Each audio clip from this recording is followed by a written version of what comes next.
दोस्तों, साइना नेहवाल का नाम आपने सुना ही होगा। हमारी ओलंपियन, हमारी बैडमिंटन की बड़ी खिलाड़ी, ओलंपिक मेडलिस्ट है। तो दोस्तों, वे आई थी शुभांकर मिश्रा के पॉडकास्ट के अंदर। और शुभांकर मिश्रा के पॉडकास्ट के अंदर कुछ ना कुछ हॉट टॉपिक निकल ही जाता है। आपने पिछले बार भी देखा होगा, तो अब की बार भी एक पंचलाइन निकल गई जो बहुत वायरल हो रही है। और उस पंचलाइन के अंदर साइना नेहवाल ने बोला कि अगर बुमराह कि मैं 150 की स्पीड की बॉल नहीं खेल सकती, तो बुमराह भी मेरे 300 किलोमीटर का स्मैश नहीं खेल सकते। आप कहोगे उन्होंने ये बात क्यों कही? उन्होंने ये बात इसलिए कही कि शुभंकर मिश्रा पूछते थे कि सारी अटेंशन क्रिकेट ही क्यों ले जाता है और खेलों को अटेंशन क्यों नहीं मिलती हमारे देश के अंदर। तो दोस्तों, इसमें जो क्रिकेट की गलती नहीं है। क्रिकेट को लोग पसंद करते हैं कि क्रिकेट की बीसीसीआई ने अच्छी खासी मार्केटिंग की, और गेमों की मार्केटिंग अच्छी खासी नहीं हुई। ना तो उनकी संस्था ने मार्केटिंग की और ना हमारी गवर्नमेंट ने बढ़ावा दिया इतना। अब धीरे धीरे काम हो रहा है, अब मिल रहा है, लेकिन अब फिर उस पर पहुंच जाते हैं साइना नेहवाल के ऊपर। तो साइना नेहवाल ने जो बात रही उस पर उन्हें ट्रोल करना नहीं चाहिए। अब मैं बता दूं क्रिकेट के रूल। भाई, क्रिकेट है कमाई कमाऊ कूद। क्रिकेट कमाई करता है, कमाई करके वो क्रिकेटर को भी पैसा मिलता है। अब तो रणजी ट्रॉफी के प्लेयर और जो स्टेट टी20 लीग होती है उसके अंदर भी पैसा है। पूछे कैसे? अभी यूपी के अंदर स्टेट टी20 स्टार्ट होने वाली यूपी टी20 लीग, उसके अंदर भाई साहब भुवनेश्वर कुमार को 32 लाख रुपए में खरीदा है। अब देखिए, आप मतलब स्टेट की टी20 लीग है, उसमें भी 32 लाख रुपए मिल रहे हैं। छोटे मोटे प्लेयर को, जितने भी छोटे बेचारे प्लेयर हैं, उन लोगों को भी 2, 4, 6, 8, 10 लाख रुपए मिल जा रहे हैं। तो क्रिकेट में इतना पैसा है और गेमों में नहीं है। ना तो उनकी संस्था ने इतना ध्यान दिया, ना सरकार ने ध्यान दिया। इसमें सरकार को ध्यान देना पड़ेगा। देखिए दोस्तों, सबसे बड़ी बात क्या है? 140 करोड़ का देश है। इस देश से, मतलब हमारे देश से 117 एथलीट गए हैं। 140 करोड़ के देश से 117 एथलीट गए हैं, मतलब ये मान के चलिए कि जनसंख्या के अनुपात के बराबर भी आदमी नहीं गए। मतलब एक 114 140 से चले जाते हैं, नहीं गए हैं। असल में दिक्कत क्या है? गवर्नमेंट की भी दिक्कत है। गवर्नमेंट प्रचार अच्छे खासा नहीं कर पा रही, ना उतना पैसा खर्च कर पा रही। सरकार को इस पर पैसा लगाना चाहिए। जनता में भी दिक्कत है। देखो, हमारा अमीर आदमी तो कि भाई गेम खेलता नहीं, वो खेलता भी तो शौकीनी के तौर पर खेलता है। वो चुनिंदा गेम खेलता है, बैडमिंटन खेलेगा, लॉन टेनिस खेलेगा, टेबल टेनिस खोल लेगा, ये खेलेगा, और चुनिंदा गेम खेलता है। और वे दूसरे गेम भी खेलते भी नहीं। अब अंबानी का लड़का तो जेवलिन थ्रो नहीं करने का भैया, उसे जरूरत भी नहीं है। खेलता कौन है? गरीब का बच्चा खेलता है। वो अपनी पढ़ाई भी जोड़ देता है खेलने के लिए। उसे प्रोत्साहन अब सरकार को देना पड़ेगा भाई, तभी हमारे यहाँ खिलाड़ी निकल के आएंगे, तभी हम मेडल लाएंगे। अब यूएस से मेडल जीत रहा है भाई साहब, 116, 117, 40-40 गोल्ड जीत रहा है। हमारे यहाँ एक भी गोल्ड नहीं आया। जनसंख्या यूएसए की 33 करोड़, हमारे 117 करोड़ की जनसंख्या वाला देश, दुनिया की दूसरे नंबर की जनसंख्या वाला देश, वो जो है मेडल नहीं जीत पा रहा। तो इसमें कमी कहीं ना कहीं सरकार की है। सरकार को ध्यान देना पड़ेगा। और यही साइना नेहवाल कहना चाहती थी कि हमारे टाइम पे हमें सुविधा नहीं थी। हमें अपनी रैकेट खरीदने के लिए भी खुद के पैसे खर्च करने पड़ते थे। हमें अगर कहीं ट्रेवल करना है, उसका फेयर भी हमें खुद देना पड़ता था। तो ये साइना नेहवाल सही कह रही है, क्योंकि जो बड़े खिलाड़ी हो जाते हैं उन्हें तो मिलता है, लेकिन जो जूनियर स्तर पर खेल रहे हैं, जो स्टेट स्तर पर खेल रहे हैं, उन्हें तो भाई अब भी कुछ नहीं मिल पा रहा है। तो सरकार को ध्यान देना पड़ेगा, उन्हें प्रोत्साहन देना पड़ेगा, तभी भारत मेडल लाएगा।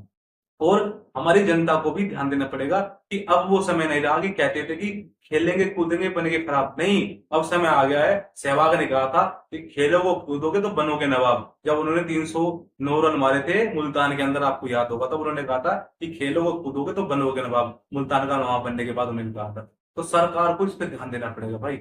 सरकार को बहुत जरूर ध्यान देना पड़ेगा कि हमारे यहाँ खिलाड़ी निकल के आए। हम यहाँ 1 सिल्वर 5 ब्रोंज लाए हैं दोस्तों। क्या होते हैं ये? क्या है? क्या मेडल है? हमारे खिलाड़ियों ने मेहनत की, इतने ही आए हैं। 117 खिलाड़ी गए थे। अब हमें इतनी मेहनत करनी पड़ेगी, सरकार को इतना ध्यान देना पड़ेगा कि हम भी यूएसए चाइना को भाई साहब बीट कर सके, उनके लेवल के पहुंचे। सबसे ज्यादा जनसंख्या के देश है हम, सबसे ज्यादा युवा आबादी इस देश के अंदर है, लेकिन खिलाड़ी नहीं है। यही दुख जो साइना नेहवाल का है। साइना नेहवाल इसी दुख को उठा रही थी कि भाई क्रिकेट को ज्यादा प्रोत्साहन हमारे देश की पब्लिक भी देती है, और हमारे देश में क्रिकेटरों को भी ज्यादा प्रोत्साहन मिलता है, और गेमों को प्रोत्साहन नहीं मिलता। अब आप खुद देख लीजिए, जेवलिन थ्रो, नीरज चोपड़ा के गोल्ड जीतने से पहले कौन जानता था भाई? कौन खेलता था? कोई स्पोर्ट्स यूनिवर्सिटी के अंदर खेल लेता होगा, कोई खेल लेता होगा, नहीं तो कोई जानता नहीं था अगर कोई जेवलिन थ्रो भी कोई गेम है। तो यही दिक्कत है, हमारे यहाँ प्रचार नहीं है। हमें प्रचार भी करना पड़ेगा, हमें खिलाड़ियों को प्रोत्साहन भी करना पड़ेगा, हमें इनामी राशि भी बढ़ानी पड़ेगी, तो तभी जाके कुछ होगा। अगर हमारा कोई खिलाड़ी खिलाड़ी पे नेशनल स्तर पर कोई मेडल जीता है, तो उसे अच्छा खासा इनाम देना पड़ेगा। 10-15 हजार से कम चलता, उसे लाखों में इनाम देना पड़ेगा। उसे पता लगेगा हाँ भाई इसमें लाखों में इनाम मिलता है, तो चलो गेम खेलते हैं, तो बच्चे इसकी तरफ आएंगे। अन्यथा कोई नहीं आएगा भैया। 140 करोड़ की जनसंख्या का देश, वही 5 6 10 मेडल के आसपास रह जाएगा, उससे कुछ होगा नहीं। ये एक बेइज्जती है भाई, क्योंकि खेल भी किसी देश की इज्जत बढ़ाते हैं। अब यूएसए के इतने मेडल जीते हैं, 116 17 मेडल जीते हैं टोटल मिलाकर, तो कितना अब जो है उसे फेम मिल रहा है। यूएसए यूएसए यूएसए छा रहा है पूरे में। तो भारत के जो है क्या आए हैं 5 मेडल। अब पाकिस्तान का अरशद नदीम जीता है, तो पूरी दुनिया में पता लगा ना। अब पाकिस्तान में कोई अरशद नदीम है जिसने ओलंपिक में गोल्ड मेडल जीता है, जीता है नहीं जीता, तो पूरी दुनिया को पता लगा, पूरी दुनिया को यही पता लगा हाँ पाकिस्तान के अंदर गेम खेला जाता है, तो कुछ तो ठीक होगा भाई, चलो उसका खिलाड़ी जीत रहा है। तो ये पता लगता है, एक देश की पावर पता लगती है, एक देश की युवा शक्ति का पता लगता है, अब उस देश की युवा शक्ति में कितनी ताकत है कि वो मेडल जीते हैं ओलंपिक के अंदर। तो दोस्तों सरकार को इस पर ध्यान देना पड़ेगा। और लास्ट में, साइना नेहवाल को ट्रोल करने की कोई आवश्यकता नहीं भाई। हर किसी को दुख आता है कि जब उसके गेम को इतना महत्वपूर्ण नहीं समझा जाता और दूसरे गेम से उसकी तुलना की जाती है, तो दूसरा गेम यहाँ पर होता है, उसका गेम यहाँ पर होता है। गेम तो उसका अच्छा है, खिलाड़ी वो अच्छा है, खिलाड़ी टॉप क्लास है साइना नेहवाल, लेकिन वही है बैडमिंटन को इतना महत्वपूर्ण नहीं मानेगा जितना क्रिकेट को। बैडमिंटन को लोग इतना नहीं देखते जितना क्रिकेट को, बैडमिंटन को इतना नहीं खेलते जितना क्रिकेट को खेलते हैं। तो ये साइना नेहवाल का दुख था कि हमें हर स्पोर्ट्स पर ध्यान देना पड़ेगा, तब हम मेडल जीत पाएंगे। ऐसे नहीं कि हम क्रिकेट को ही सब कुछ देंगे, क्रिकेट ही देखेंगे। असल में दिक्कत क्या है, क्रिकेट को आप रात को 2 बजे भी देखोगे, सुबह 5 बजे उठ कर देखते हो, क्या बैडमिंटन का गेम देखते हो? नहीं। पता नहीं हमारी नसों में भर दिया गया है कि क्रिकेट क्रिकेट क्रिकेट, ये हमने खुद भरा है, ये नशा है।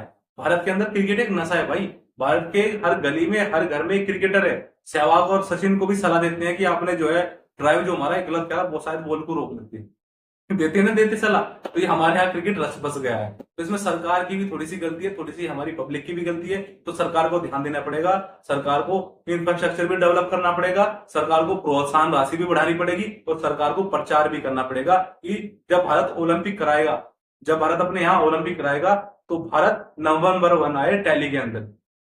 मोदी जी ने कह तो दिया कि हम 2000 जो है 32 के अंदर ओलंपिक या 2036 के अंदर ओलंपिक कराएंगे। तो दोस्तों उसके लिए सरकार को मेहनत भी करनी पड़ेगी, खिलाड़ी पैदा करने पड़ेंगे, खिलाड़ी बनाने पड़ेंगे, जिससे कि भारत हर एक गेम में जाकर मेडल जीते, और मेडल जीतने के साथ साथ टैली में नंबर 1 आए।